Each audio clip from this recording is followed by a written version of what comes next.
Okay, so I'm Michael Simpson. I spend half my time here at Oxford, where I co-lead the science team at Genomics Plc, and the rest of my week in London, where I'm Professor of Genetics at King's College London. So I'm going to tell you a bit about what we've been doing at Genomics Plc. So over the last 30 or so years, there's been a huge revolution in an advancement in our understanding of genetic variation and how it contributes to human disease. So these two plots, the one on the left shows the number of genes which have been shown to be the site of mutation in rare monogenic diseases. So you can see this kind of started in the mid-80s with discoveries of the genes underlying Huntington's disease and cystic fibrosis, but up to the point where we are today, where there's just over 5,000 relationships that have been described between individual genes and rare disease. And on the right-hand side is our understanding of the relationship between common genetic variation and common complex diseases and traits. And so this is really discoveries driven by genome-wide association studies. And so we're at the point in time where there's just over 17,000 links between genetic variation and human traits. So it was with this in mind that a few years ago, just over 3 years ago, that Peter Donnelly, who's the director of the Wellcome Trust Centre for Human Genetics here in Oxford, and Gil McBain, who's the new director of the Big Data Institute, also here in Oxford, came together to form a company called Genomics Plc, which really aims to capitalise on this knowledge that we have about genetic variation and human phenotype, and build a company to develop applications that's based on this information that can improve healthcare. And so over the last 3 years, we've built a team of 30 individuals, primarily scientists and software engineers, supported by a series of consultants at universities around the world. The executive team has broad experience, combining both industry background, financial background, and company operational expertise. The board's chaired by Dave Norwood, who's also the chair of OSI, and he's led several companies out of the university into success in the commercial sector. We've raised about $20 million since we've launched, primarily through major institutional investors, and we're based in the heart of Oxford, actually just across the road. So the mission of the company, as I've kind of briefly described, is really to study the relationship between genotype and phenotype, and by teasing these two sides apart, we get an understanding of what's in the middle, the human biology. And by doing this at scale, we can kind of understand the interrelationship between genotypes and various phenotypes. And the kind of main applications of this knowledge and leaning on this knowledge are twofold. So one is that we can take an individual's genome and ask questions about diagnosis, how to treat an individual and when to treat them. And the second component that we're focused on is really informing therapeutic development. So the questions we're asking here is what's disrupted in the biology, what do we need to target, and in which patients. And so we've built infrastructure around curating and integrating large-scale genomic data sets. And so I won't go into too much detail here, but really it's around pulling in data and the legal framework about how we can access large-scale genomic data, integrating across a wide range of data sets that are coming in from multiple labs throughout the world, and then undertaking statistical inference on these to get some understanding of the underlying biology that sits in between genotype and phenotype, and then a series of visualization tools that enable us to query this information in an informative way. And so we built this scalable platform to integrate and query thousands of studies. We've got this rigorous approach to quality assurance and reproducibility. So we have currently in our database just over 1,300 high-quality studies, which represent just over 1,000 unique phenotypes, of which we can query the genome at 14 million positions at any one of these phenotypes. And this data that we're working with is based on studies that have cumulatively involved just over, sorry, actually 4.2 million research participants.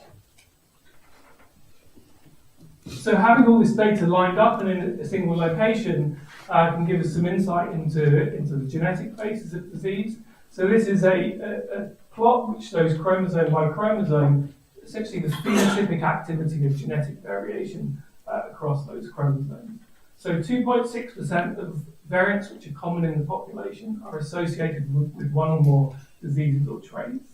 45% of that 2.6% contribute to two different diseases or phenotypes. And we categorize the phenotypes that we're studying into these broad areas of human biology. And interestingly, 10% of these 2.6% have a signal in a separate high-level phenotypic category. So that is a variant which would play a role in blood function and disease, and one of these other phenotypic categories. So it shows the kind of pleiotropy within the human genome. So that's all interesting, but what's the real utility of this? So I just wanted to give you an example of this drug,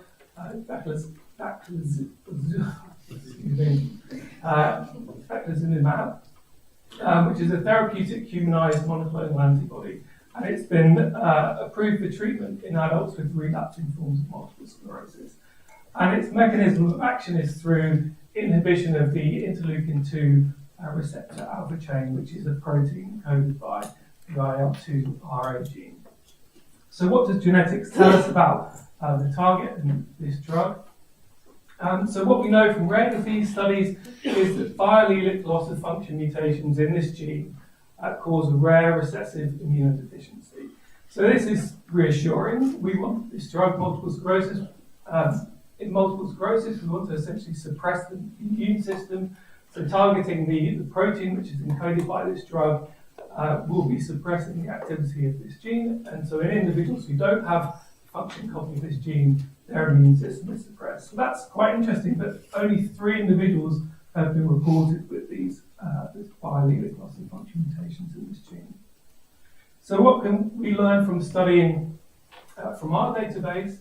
So there's a common genetic variant which is associated with reduced expression of this gene, IL-2RA. And so we can think of this as a proxy for lifelong suppression of the protein.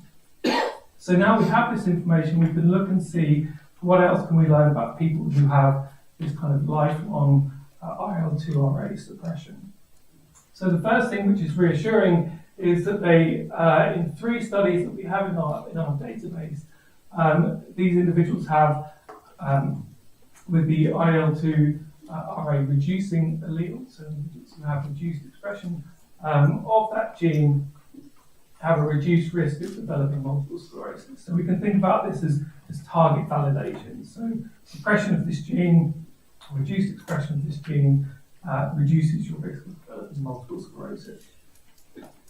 Interestingly, they also have a reduced risk of developing other common inflammatory conditions, so Crohn's disease, eczema, rheumatoid arthritis. And so this could represent a repositioning opportunity for this particular drug. So if you have reduced expression of this gene, you're protected against these diseases. So potentially treating through the same pathway may lead to reduction in symptoms from those diseases. Also, we noticed that individuals who have this IL-2RA reducing allele are also slightly higher risk of being obese. And so this kind of gives us an indication that this may be a potential on-target side effect of treating through this pathway.